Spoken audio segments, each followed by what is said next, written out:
Bien-aimés dans le Seigneur, vous devez comprendre les enseignements sur les autels. S'il y a quelque chose qu'on est en train de combattre ces derniers temps, ce sont les enseignements sur les autels. Je suis un peu clément envers les gens qui nous attaquent et qui attaquent les prédicateurs des autels, parce que à chaque message que Dieu donne nouvellement à l'église, ça rencontre toujours d'opposition, ça rencontre beaucoup de problèmes. Lorsque dans les années 80, fin 80, 90, les pasteurs ont commencé à enseigner sur la prospérité, ça fait beaucoup de problèmes, ça fait couler beaucoup d'encre, parce que les gens ne pouvaient pas croire que Dieu pouvait donner de l'argent à des hommes de Dieu.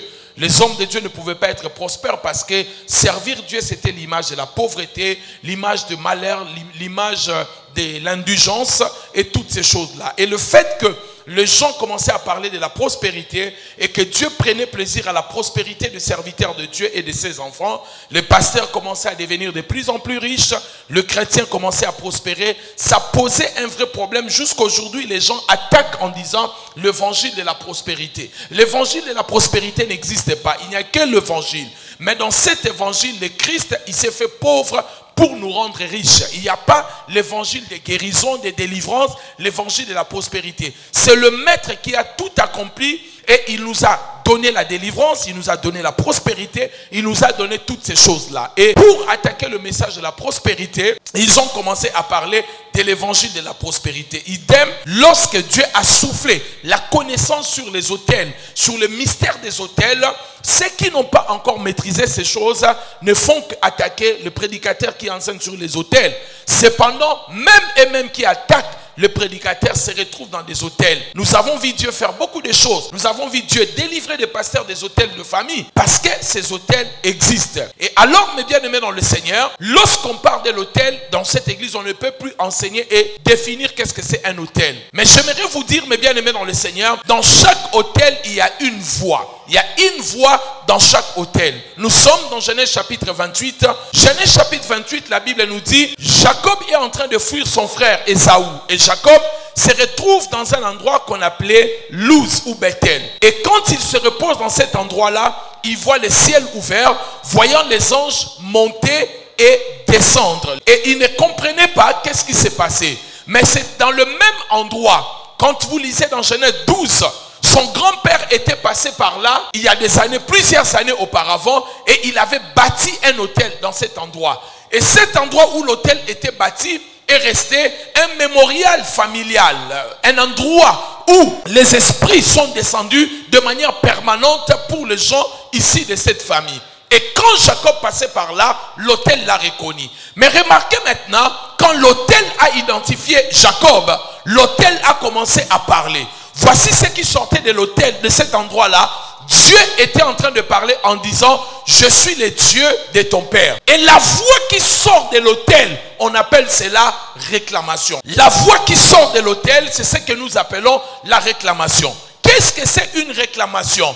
Une réclamation, d'abord expliquons cela spirituellement. Une réclamation est une voix qui sort d'un autel satanique ou un autel de Dieu pour réclamer une personne, attirer une personne, soit pour le faire du bien, si cette voix sort de l'autel de Dieu, soit faire du mal à cette personne, si cette voix sort de l'autel satanique.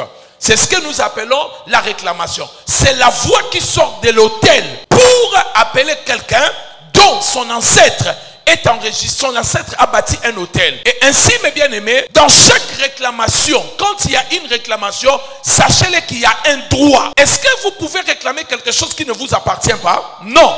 Lorsque vous réclamez quelque chose, vous sous-entendez que vous avez un droit. À chaque autel où il y a une réclamation, sachez-le que les gens ont constaté qu'ils ont un droit sur vous. C'est pour cela qu'ils viennent vous réclamer. Je suis en train de dire que la réclamation, c'est cette voix qui sort de l'autel pour t'appeler, faire les mêmes erreurs que tes grands-parents, faire les mêmes erreurs que ton père ou ta mère, opérer en fait, si tu veux, vivre le même combat que tes ancêtres ont vécu. C'est ce qu'on appelle une réclamation. C'est la voix qui est en train de sortir de l'autel pour te dire, dans cet hôtel, toi aussi tu te trouves, tu dois vivre la même vie que nous. Tu ne dois pas avoir des enfants, tu ne dois pas dépasser 5 000 $, tu ne dois pas avoir telle ou telle chose, parce que la voix de l'autel est en train de parler contre toi. C'est ce qu'on appelle la réclamation. J'aimerais ici vous souligner, la réclamation n'est pas seulement pour les choses de la malédiction.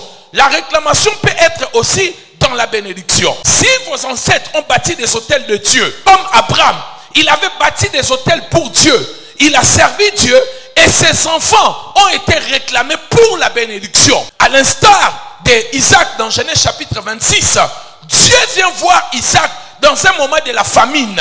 Et Dieu dit à Isaac, je te bénirai, pas à cause de toi, mais à cause de qui? D'Abraham. Abraham avait un autel qui est devenu une alliance familiale. Et quand Dieu regarde cette famille, il voit l'alliance de l'autel qu'il avait traité avec Abraham.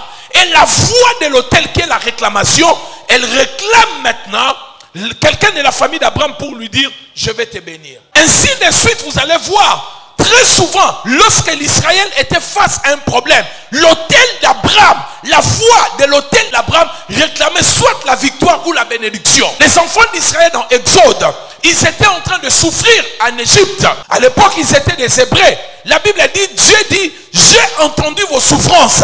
Je me suis souvenu de mon alliance avec Abraham. L'alliance d'Abraham, Dieu a vu leurs souffrances, mais il ne les a pas libérés à cause de leurs cris. Il les a libérés à cause de l'alliance qu'il avait avec Abraham. Certaines personnes sont bénies, ne prient pas, prospèrent dans la vie. Pourquoi? Parce que leurs ancêtres ont fait du bien sur la terre. Même s'ils ne prient pas, si son grand-père a aidé des missionnaires, a aidé des gens, il a fait du bien aux gens, il a bâti aussi des hôtels. Même ces petits-enfants, lorsqu'ils grandiront, où qu'ils soient dans la vie, il y a toujours quelqu'un pour leur faire du bien. Mais il y a aussi des gens comme ça. Où que vous soyez dans le monde, il y a toujours quelqu'un pour vous faire du mal. Toi-même, tu le sais. Nous sommes à 10 ici. Si on refuse une personne, ça sera moi. Pourquoi? Parce que ce que tes ancêtres ont fait, les hôtels qu'ils ont bâtis, et à chaque fois, une porte d'une bénédiction, de bonnes choses arrivent. La voix de la réclamation appelle en disant, pas lui, pas elle, parce que elle est où il est enregistré dans cet hôtel où ne peut pas voir de bonnes choses arriver dans sa vie. Et je déclare ici dans le nom de Jésus que la voix de cet hôtel puisse se taire au nom de... Dis Amen 5 fois, come on.